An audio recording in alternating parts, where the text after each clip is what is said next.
Hello. आज अपन start कर रहे हैं पॉलिटी सेट ऑफ 20 क्वेश्चंस जो एसएससी और रेलवे में आए हुए हैं और ये मोस्ट इम्पोर्टेंट है फॉर अपकमिंग एग्ज़ाम्स। जैसे अब CHSL चल रहा है अपना और CGL आएगा, मेंस, ग्रुप डी, ये सारे एग्ज़ाम्स के लिए ये क्वेश्चन इम्पोर्टेंट है। ठीक है, तो चलते हैं अपन अपने क्वेश्चंस पे। The rule of law is a key feature of Indian Constitution, which is doctrine ascribed to Albert Van Dessy। तो कानून का शासन भारतीय संविधान की एक प्रमुख विशेषता है जिसे एल्बर्ट वैन डेसी ने दिया था। ठीक है, नेक्स्ट क्वेश्चन पे चलते हैं। तो डायरेक्ट क्वेश्चन आएगा कि rule of law provided by whom, rule of law किसने दिया है। If an Indian citizen is denied entry to public place because of his caste, which of the following fundamental right is denied to him. यदि किसी भारतीय नागरिक को उसकी जाति के कारण की सार्वजनिक स्थान पर प्रवेश से वंचित किया जाता है तो निम्नलिखित में से कौन सा मौलिक अधिकार इसे मना करता है कि अपन ऐसा नहीं कर सकते। वो कौन सा है? Right to equality. Right to equality इसे करने से मना करता है कि अपन किसी को भी कहीं जाने से नहीं रोक सकते।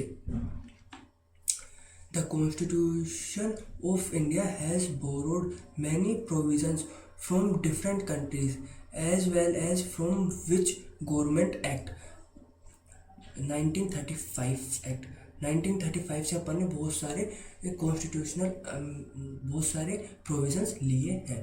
तो भारत के संविधान ने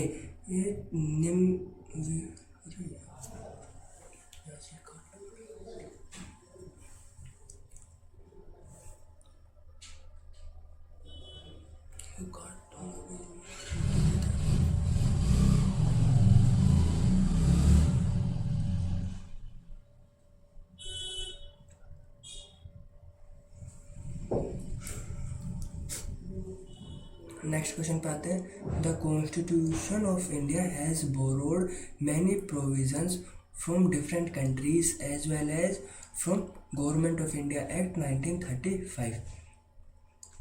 भारत के संविधान ने विभिन्न देशों से के साथ साथ भारत सरकार अधिनियम 1935 से भी कई प्रावधान उधार लिए हैं। ठीक है,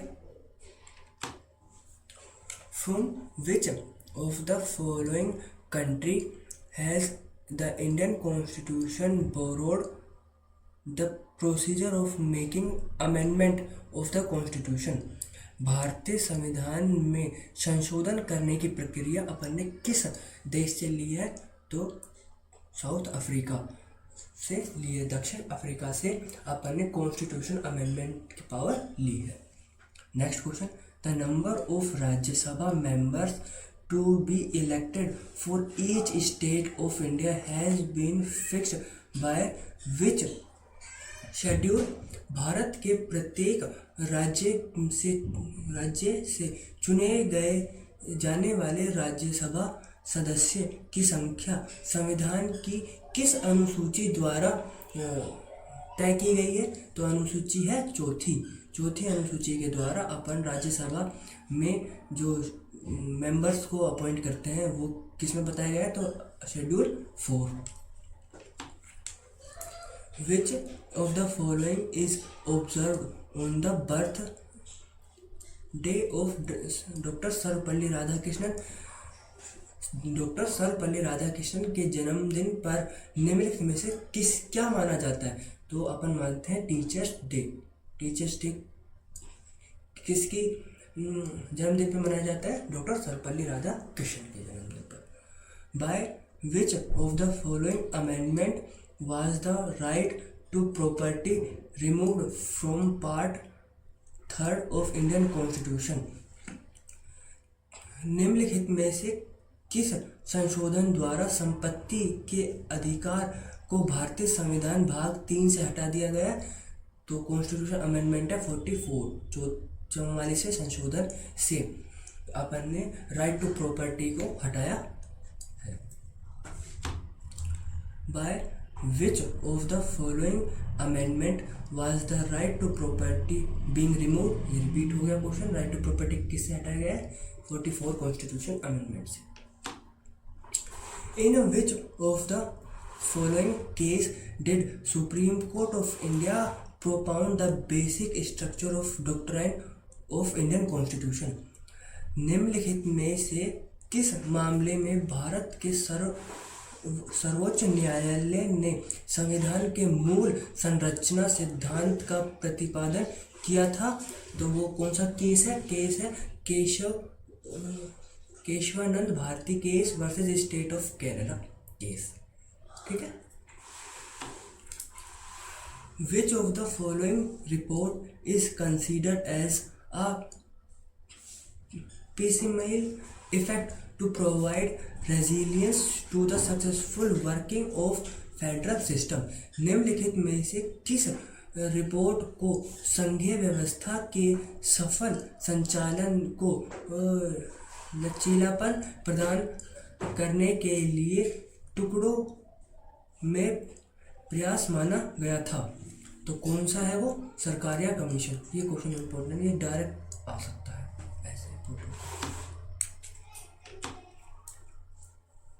as per the constitutional amendment act 2003 the total number of ministers including the prime minister shall not be exceed from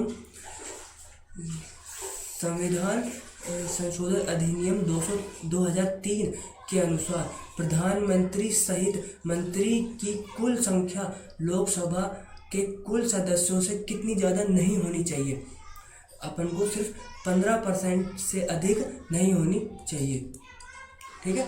as per the constitution amendment act 2003 the total number of ministers no included prime minister not exceed from 15%। 15% से ज़्यादा लोकसभा में member नहीं होने चाहिए। ठीक है।